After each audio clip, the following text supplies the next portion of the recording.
जय श्री श्याम भक्तों, कार्तिक का पावन महीना चल रहा है और इस पावन महीने में हम सीता माता की कहानी सुनेंगे। ये 14 के दिन उद्यापन भी किया जाता है जो कहानी के बीच में आएगा और मैं आपको बताऊंगी। अगर ये कर लेते हैं तो भी हमें पूरा कार्तिक नहाने का फल मिल जाता है। बोलिए सीता मैया की जय, राम कथा की जय, विष्णु भगवान की जय। श्री राम जय राम जय जय राम, श्री राम जय राम जय जय राम। भगवान श्री राम, लक्ष्मण और सीता जी पिता दशरथ की आज्ञा पालन करने के लिए वनवास चले। रास्ते में सारे तीर्थ, गंगा, जमुना, गोमती वगैरह में तर्पण किया। वन में फल फूल कंद मूल खाकर जीवन यापन करने लगे। कार्तिक माह एकम को राम जी की आज्ञा से लक्ष्मण जी कंद मूल तोड़कर लाए और सीता जी के आगे रख दिया। सीता जी ने उनकी 4 पतले बनाई। लक्ष्मण जी पूछने लगे, माता जी आपने 4 पतले किस लिए बनाई है? सीता जी बोली, 1 पत्तल राम जी की, 1 पत्तल लक्ष्मण जी की और 1 पत्तल गौ माता की और 1 पत्तल मेरी। राम और लक्ष्मण ने अपनी अपनी पत्तलें उठा ली और एक गौ माता के आगे रख दी। सीता जी ने अपनी पत्तल नहीं उठाई और न ही गौ माता ने। राम जी ने सीता जी से पूछा, आपने फलाहार क्यों नहीं किया? तब सीता जी ने कहा, मेरा तो राम कथा कहने का नियम है। राम कथा कहने से पहले मैं फलाहार नहीं करूंगी। तब राम जी ने कहा, राम कथा मुझे सुनाओ। सीता जी बोली, आप तो हमारे पतिदेव हैं, आपको राम कथा कैसे सुनाऊं? लक्ष्मण जी बोले, माता जी तब आप राम कथा मुझे सुनाइए। सीता जी बोली, आप तो शादीशुदा देवर हैं, औरतों की बातें औरतें ही जाने। तब लक्ष्मण जी सोचने लगे, वन में औरतें कहाँ से आएंगी? तब लक्ष्मण जी ने धरती पर माया नगरी बसा दी। उस नगरी में सभी चीजें जैसे महल मालियां बर्तन कपड़ा काम करने की सभी चीजें सोने की थी। उस नगरी का नाम सोने की नगरी रख दिया। इस सोने की नगरी में आदमी और औरत सभी को काफी गर्व था, घमंड था। कोई भी व्यक्ति गरीब नहीं था। राजा से लेकर भंगी तक गर्व में पागल थे। सीता जी कुएं पर गई। वहां पनिहारियां पानी भरने आई थी। उनका मटका, झालर और ईंडनी तीनों ही सोने की थी। सीता जी कुएं पर बैठी औरतों से राम राम बोली, पर किसी भी औरत ने राम राम का जवाब तक नहीं दिया, क्योंकि वे तो सभी गर्भ में डूबी हुई थी, घमंड में डूबी हुई थी। थोड़ी देर में एक डाबड़ी आई और सीता जी ने उसे भी राम राम किया तो बोली, तुम हमारी राम कथा सुन लो। डाबड़ी बोली, आपकी राम कथा मैं नहीं सुनती, मैं तो अपने घर को जा रही हूँ। सीता जी बोली, मेरे राम लक्ष्मण भूखे हैं। डाबड़ी बोली, कौन से राम लक्ष्मण? मैं तो घर को जाती हूँ, मुझे तो मेरी माँ बुला रही है। इतना कहकर डाबड़ी अपने घर को चली। सीता जी को गुस्सा आ गया। पूरी सोने की नगरी पीतल की हो गई। डाबड़ी की माँ ने पूछा, जेवर मटका ईंडनी सब खोटा कहाँ से कर लाई? डाबड़ी ने कहा, मुझे तो पता नहीं, मैं तो जो पहने हुए थी वही लेकर आई हूं। पर कुएं पर एक सुंदर सी तपस्विनी बैठी हुई है। उसने कहा कि मेरी राम कथा सुनो, परंतु मैंने तो मना कर दिया। जिससे उसने कुछ टोटका कर दिया हो तो मालूम नहीं। माँ बोली, जाओ उसकी राम कथा सुनाओ। तो वो तपस्विनी नहीं है, वो तो सीता जी है। वापस जाओ, अपने घर में रिद्धि सिद्धि हो जाएगी। अपनी तो पूरी नगरी ही पीतल की हो गई है। डाबड़ी बोली, मैं तो वापस नहीं जाती। इतने में बेटे की बहू आ गई। उसने कहा, आपकी आज्ञा हो तो सीता जी के दर्शन मैं कराऊं और राम कथा सुनाऊं। सासू बोली, जा बेटी सीता जी की राम कथा सुनना, गहना कपड़ा सब पीतल का ही पहन जा। बहू कुएं पर जाकर बैठ गई।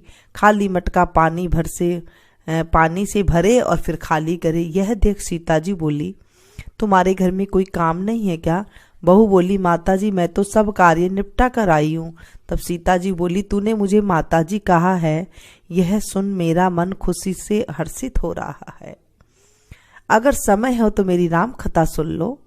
बहू बोली, माता जी आप राम कथा सुनाइए, आपकी राम कथा सुनकर ही मैं घर को जाऊंगी। चंदन की चौकी, मोतियों का हार, राम कथा हमारे गले का हार। राम ध्याऊं राम मनाऊं, राम कहे तो परदेस जाऊं। सीता जी ने कहा, तूने मेरी इज्जत रखी, भगवान तेरी इज्जत रखेंगे। हमारी मृत्यु लोक में तूने सहायता की है, भगवान तेरी स्वर्ग लोक में सहायता करेंगे। सीता जी ने राम कथा सुनानी शुरू की। बहू राम कथा सुनने लगी। सीता जी ने कहा, आओ राम बैठो राम, जल भर झारी लाई राम। कीकर की दातुन लाई राम, ठंडा जल भर लाई राम। सपरिवार पधारो राम, जुगला टोपी पहनो राम। कड़ा किलंगी पहनो राम, मक्खन मिश्री लाई राम। मक्खन मिश्री खाओ राम, स्वर्ण सिंहासन लाई राम। स्वर्ण सिंहासन विराजो राम, झालर टिकोरा लाई राम। झालर टिकोरा बजाऊं राम, स्वंक ध्वनि लाई राम। झुक झुक पांव लागू राम, निरखता रोमन मोही राम। शरण अपनी ले लो राम, दूध कटोरा लाई राम। सीता चरण दबाए राम, सुखवर सेज सो ओ राम। झालर पंखा ढोलो राम, हमें राम तुम्हें राम। रोम रोम में बसो श्री राम, घट घट में विराजो राम। मुख में तुलसी बोलो राम, खाली बैठे क्या काम। जब बोलो जब राम ही राम, बोलो पंछी राम ही राम। पूर्ण होए सब काम, मेवा चिरंजी लाई राम। रुच रुच भोग लगाओ राम, खट्टा मीठा चखो राम। चरखा परखो लाई राम, चरखो परखो चखो राम। जो भाए सो ले लो राम, मन में धोखा रखना न नाम। मन में धोखा रखना न राम। राम कथा पूर्ण हुई। तब सीता जी बोली, तुमने हमारी राम कथा सुनी, हमारी सहायता करी, तुमने हमारे भूखे राम लक्ष्मण को खाना खिलवाया है।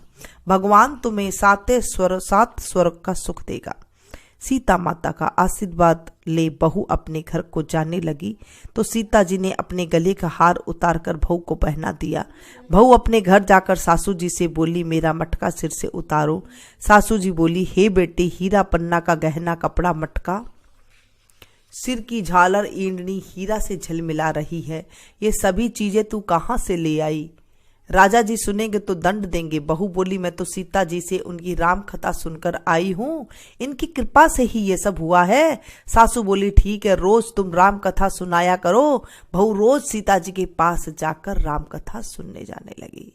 सुनते सुनते 1 वर्ष गुजर गया। तब बहू ने कहा, सीता जी कहानी का उद्यापन बताओ।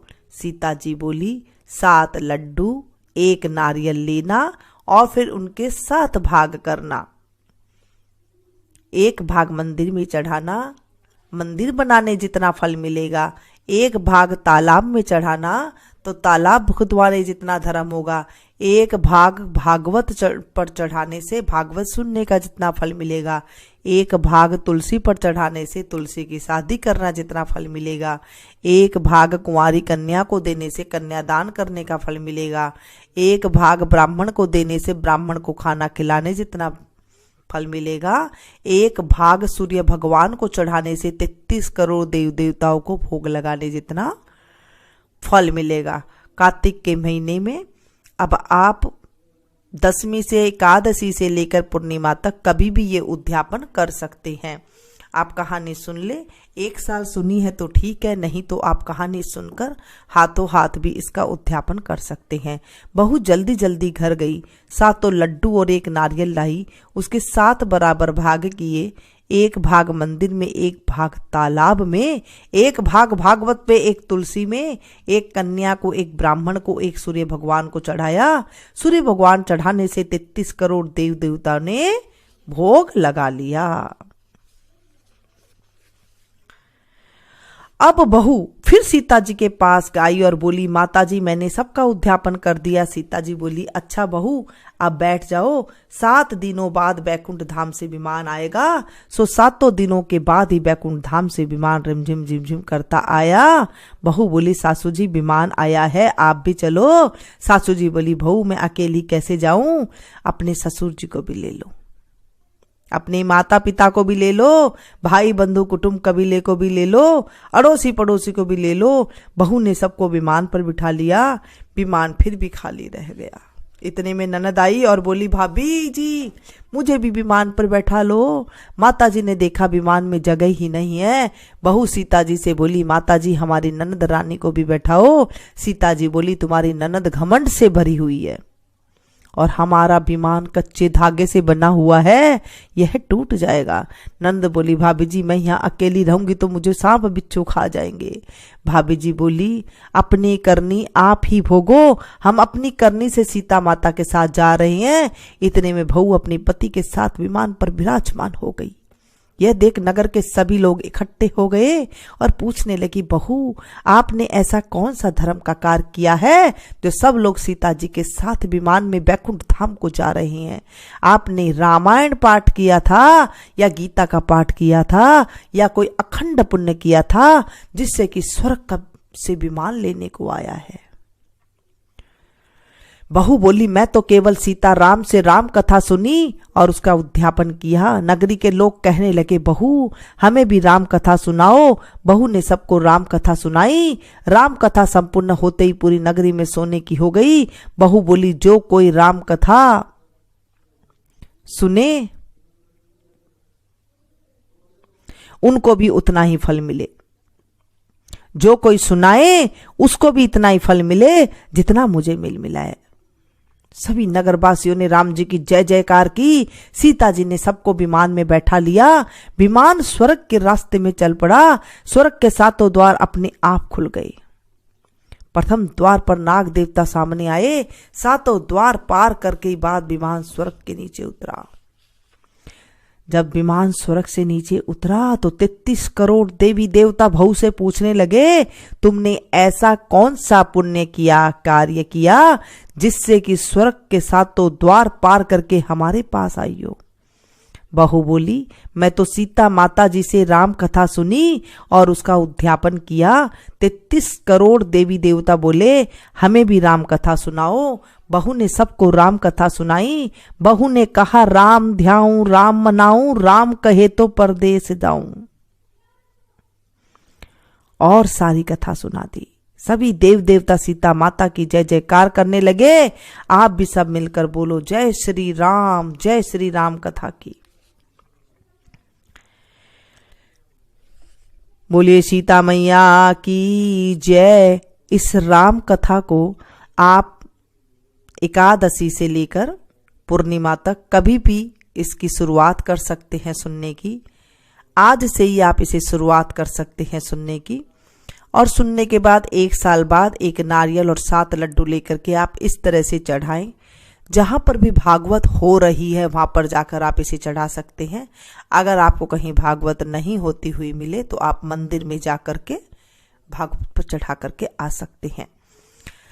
अगर आप बुजुर्ग हैं या फिर नहीं 1 साल तक सुन सकते हैं, किसी कारणवश अगर आप नहीं सुन सकते हैं, तो इसी बार बस सुन करके हाथों हाथ ही आप ये 3-4 दिन आप सुन लीजिए। सुनने के बाद फिर आप ये उद्यापन कर लीजिए, क्योंकि कई बार बुजुर्ग होते हैं तो उन्हें ये नहीं समझ में आता है कि अगली साल तक वो कहते हैं कि हमें नहीं सुन सकते हैं, तो वो फिर 1 ही साल में कर लेते हैं।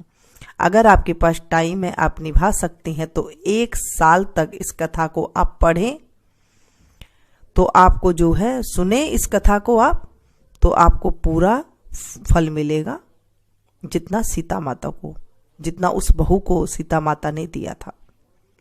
इस कथा को आप सुने, सुनाएं और हुंकारा भरे तो भी इसका उतना ही फल मिलता है, क्योंकि राम कथा जो ये है उद्यापन है, ये बहुत ही ज़्यादा सफल होने वाला है। कार्तिक के महीने में राम कथा की बड़ी महिमा है। आप इसे जरूर कीजिएगा और औरों को भी शेयर कीजिएगा ताकि और भी इसका उद्यापन कर सके और इसका लाभ उठा सके। आप 1 साल तक कथा सुने, और अगर आप कथा नहीं सुन सकते हैं किसी कारणवश, तो आप किसी और कोई भी ये कथा दे सकते हैं। जैसे आप ये कथा ले लो, तो वो ये कहानी अगर सुन लेता है 1 साल, तो आपको भी उसका पुण्य मिलेगा।